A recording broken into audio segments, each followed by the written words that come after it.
What's going on, everybody? Kenny Bomb is in the building, and they finally got the ball rolling when it comes to updates for AEW Fight Forever. But is it too late? Do they still have time to live up to that Fight Forever moniker?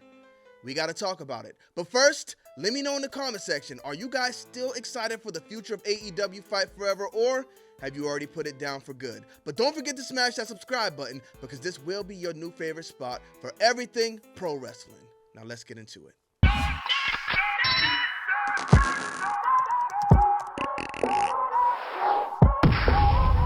Run to the goddamn moon, get hipper. We haven't been to the arena in a while, but we gotta return because it's time to talk about AEW Fight Forever. Now, we've been talking about this game for a long time before it was released. Now, about 2 months in, it seems like people are saying the game is dead.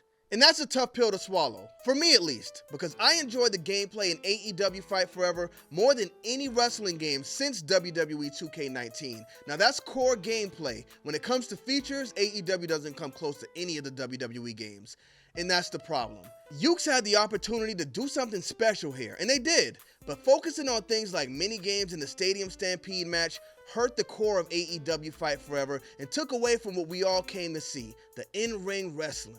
Yuke's is not new to this. They gave us create a story, they gave us create a finisher, they gave us create a belt, they gave us superstar threads. All of these things they added in those SmackDown vs. Raw games just left out of AEW Fight Forever. And I'm sure they didn't have the creative freedom to do whatever they wanted to do with this game, but whoever made those decisions, they're the reason this game is in the state that it's in right now. We would have had a lot more fun with different match types. We would have had a lot more to do if they focused on getting more matches in this game instead of focusing on mini games and focusing on things like the Stadium Stampede. Speaking of the Stadium Stampede match, it's not free to play like we thought it would be. You can't get in there and choose which friends you're going to play with, and the mode is even more limited than the matches outside of that mode. But I will say this, the Stadium Stampede match was a brilliant idea, just poorly executed.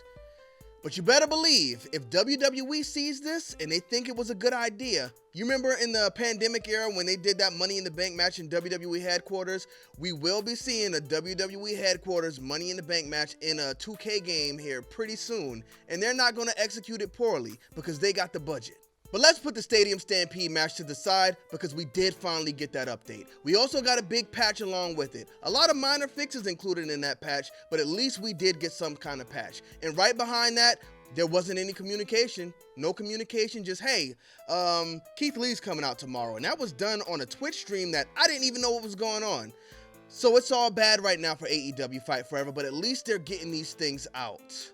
But we got one DLC pack left. We got this Hook, and we got Danhausen coming up here pretty soon.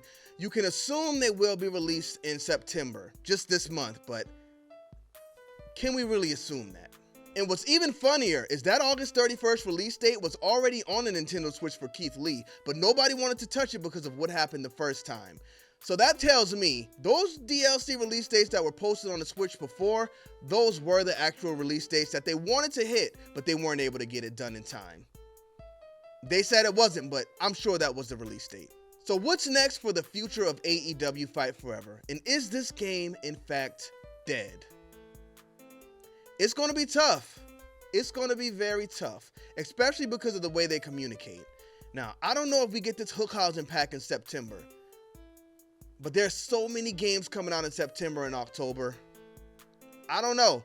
They're going to have to drop this Hookhausen pack and tell us about some new matches being added to this game. They're going to have to give us more wrestlers. They're going to have to actually give us some kind of roadmap if they want to keep this game alive, because it's hard, y'all. It's hard. A lot of people are falling off by the day. I'm sure some people don't even know that Keith Lee DLC came out because they're not on the internet. How else are you going to know that this Keith Lee DLC came out? It's just bad. If they want to save AEW Fight Forever, it's going to take better communication. It's going to take meaningful updates. They already know what we want to see fixed, and they already know what we want to see added in this game, because the community manager, he asked us specifically, took all of our suggestions, recommendations, and he put them on a spreadsheet. I'm sure he didn't make that spreadsheet just to sit down and look at it on his computer. You ask us that information so you can pass it to the developers. If not, then what did you ask us for? So they know what we want to see in this game. It's just the matter of, can they fix it or will they fix it? Will they add these matches, and will they add these matches in time.